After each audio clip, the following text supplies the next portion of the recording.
जय श्री गणेशाय नमः। नमस्कार दोस्तों, आप सभी का आपके अपने चैनल पर बहुत-बहुत स्वागत है। मेरा नाम है दीप्ति और आज मैं आपके साथ संकष्टी चौथ, तिल चौथ, माघी चौथ जिसको कहा जाता है उसकी सरल पूजा विधि शेयर करने जा रही हूँ। तो संपूर्ण वीडियो ज़रूर देख लीजिएगा जिससे सभी जानकारी आपको सही और सटीक मिल सके। देखिए ये जो व्रत होता है इस वर्ष मैं आपको बता दूँ 17 जनवरी को रखा जाएगा। ये जो व्रत होता है माताएँ अपने पुत्रों की दीर्घायु के लिए उनके जीवन में आने वाली हर एक कठिनाई को दूर करने के लिए निर्जला उपवास रखती हैं। ये जो व्रत होता है इसमें तिल का बहुत ज़्यादा महत्व होता है। इसीलिए अगर आपके पास तिल ना हो तो पहले से व्यवस्था कर लें, खरीद कर ले आएँ। काले या सफ़ेद कोई भी तिल आप ले सकते हैं। सबसे पहले तो आप चौक पूर लें, जहाँ पर भी आप पूजा करने वाले हैं चौक पूर कर आपको यहाँ पर पट्टा बिछा लेना है। लाल, पीला कोई भी नया वस्त्र आप बिछा सकते हैं। मैं यहाँ पर गणपति जी की प्रतिमा को सबसे प्रथम यहाँ अभिषेक कर कर बता रही हूँ। आप पंचामृत से भी अभिषेक कर सकते हैं और आप चाहें तो सिर्फ कच्चे दूध से भी अभिषेक कर सकते हैं। तो एक थाली ले लेंगे, थाली आप पूजा की थाली ले सकते हैं या फिर कोई भी नई थाली आप ले सकते हैं। पुष्पों का और दूबों का आसन लगाकर थोड़े से तिल छिड़क कर आपको भगवान हमारे गणपति जी को विराजमान कर देना है। उनको सर्वप्रथम हम गंगा जल से अभिषेक कराएंगे, फिर कच्चे दूध से अभिषेक कराएंगे, फिर से गंगा जल से अभिषेक कराकर किसी साफ वस्त्र से पोंछ देंगे। यहाँ पर आप कोई भी प्रतिमा ले सकते हैं। अगर आपके पास प्रतिमा नहीं है तो सुपारी में कलावा बांध कर भी आप उनका अभिषेक कर कर पूजन कर सकते हैं। और कुछ भी नहीं है तो गणपति जी की आप फोटो रख कर भी पूजा कर सकते हैं। तो ये जो पूजा है आपको सुबह सवेरे करना है। अगर आपको सुबह समय नहीं मिलता है तो आप गोधूली बेला में शाम के समय भी कर सकते हैं। यहाँ पर देखिए मैंने पहले आपको बताया जैसे कि पहले हम गंगा जल से अभिषेक करेंगे, फिर कच्चे दूध से अभिषेक करेंगे और फिर से हम गंगा जल से अभिषेक करेंगे। यहाँ पर आप गणपति जी का जाप, गणपति जी की चालीसा या गणपति जी का कोई भी आपको मंत्र आता हो वो उच्चारण करते रहें और संकल्प ले लें कि हे प्रभु जी, हे गणपति बप्पा, आज मैं आपका संकष्टी चौथ का, तिल चौथ का व्रत रखने जा रही हूँ। हमारे जीवन में, हमारे बच्चों के जीवन में आप अपनी कृपा दृष्टि सदैव बरसाइएगा और हमारे व्रत को सफल बनाइएगा। ये देखिए यहाँ पर मैंने एक पीला वस्त्र बिछा दिया है, उसके ऊपर दूबा रखकर हमारे गणपति जी को बहुत ही प्रेम से विराजमान कर दिया। यहाँ पर अब हम एक कलश की स्थापना करेंगे। आप बिना कलश की स्थापना के भी पूजा कर सकते हैं, पर कलश की स्थापना करेंगे तो उत्तम होता है। इसमें हम थोड़ा जल भर देंगे, थोड़े से अक्षत डालेंगे और एक सुपारी और सिक्का डालकर कलश की स्थापना कर लेंगे। उसके ऊपर हम पूर्ण पात्र रख रहे हैं। आप चाहें तो यहाँ दीप कलश बनाने की जगह आप श्रीफल भी रख सकते हैं। तो मैं यहाँ दीप कलश बना रही हूँ तो मैंने एक दीपक को प्रज्वलित कर लिया है। मैंने इसमें तिल का तेल डाला है। आप घी से भी बाती जला सकते हैं। तो हमारे जब अग्निदेव प्रज्वलित हो जाते हैं, हम दीपक को प्रज्वलित कर लेते हैं, तभी हमारी जो पूजा है वो शुरू हो जाती है।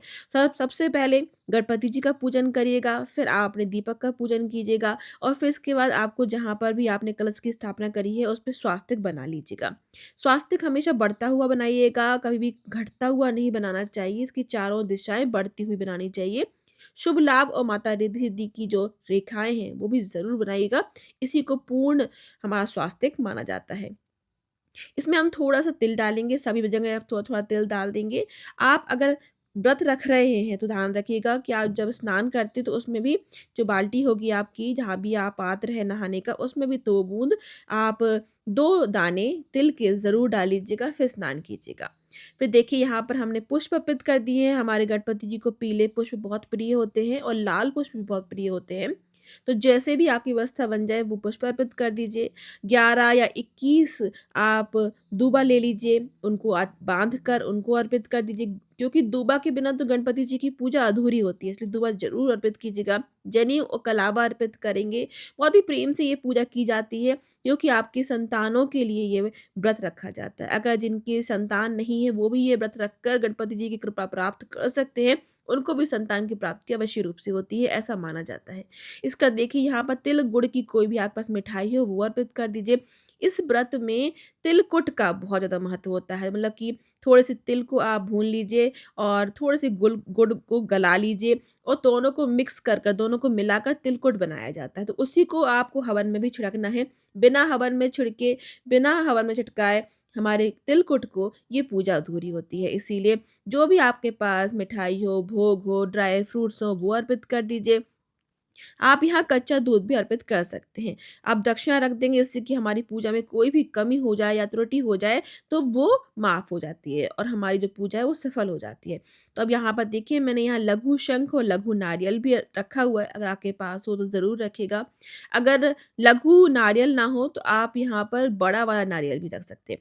अब यहाँ पर दान करने के लिए कुछ भी एक वस्त्र निकालिएगा, सूट हो, साड़ी हो, शॉल हो, कुछ भी निकाल सकते हैं।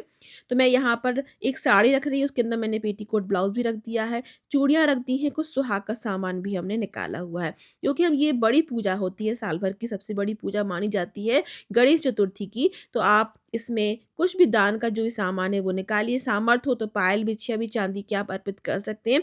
बाद में अपनी मानदानों को या फिर आपकी जो बड़े बुजुर्ग हैं, उनके पाँव स्पर्श करके, उनके चरण स्पर्श करके आपको ये दान उनको देना है। इसके साथ मिठाई और दक्षिणा भी ज़रूर दीजिएगा। अब यहाँ पर देखिए मैंने यहाँ मौसमी फल अर्पित किए हैं। फलों में कम से कम आपको केले का तो ज़रूर से ध्यान रखना है कि वो आपके फलों में केला ज़रूर हो। वैसे तो आप 5 तरीके के भी फल अर्पित कर सकते हैं, जैसी भी आपका सामर्थ्य हो, श्रद्धा हो। इसके बाद देखिए हम यहाँ पर आरती तैयार करेंगे। आरती से पहले हवन कर लेंगे, बहुत सारे लोग आरती के बाद हवन करते हैं, तो जैसा भी आपके यहाँ होता आप करिएगा, लेकिन करिएगा ज़रूर। तो मैंने एक हवन कप में थोड़े से यहाँ पर उपले को यानी कि हवन कप होता है उसको गरम कर लिया है और उसमें थोड़ा-सा धूप और कपूर डाल लिया है। सबसे पहले तो आँच बंद करेंगे, थोड़ा-सा पानी जल छोड़ेंगे, उसके बाद हम यहाँ पर आहुति देंगे। तो सबसे पहले आपको 5 आहुति देना है घी से। यहाँ पर आप अपने गणपति जी का, अपने गुरु मंत्र का, पंच देवताओं का, अपने गोत्र का नाम ज़रूर बोलिएगा। इसके बाद हमने तो तिलकुट बनाया है, उसको भी हम यहाँ पर चटकाएँगे। ये काम सबसे ज़्यादा ज़रूरी है इस पूजा में। इसको चटकाने के बाद आप इसको 3 बार पानी से मिनस लीजिए। आचमन कर देंगे और हाथ जोड़ कर प्रार्थना करेंगे कि हमारा जो व्रत है वो सफल हो। अब हम थोड़े से हाथों में तिल और फूल लेकर हमारी जो कथा है उसको सुन लेंगे या पढ़ लेंगे। कथा की वीडियो आपको मेरे चैनल पर मिल जाएगी, तो आप वो लगाकर भी पूजा कर सकते हैं। इससे दोनों काम आपके साथ में हो जाएँगे।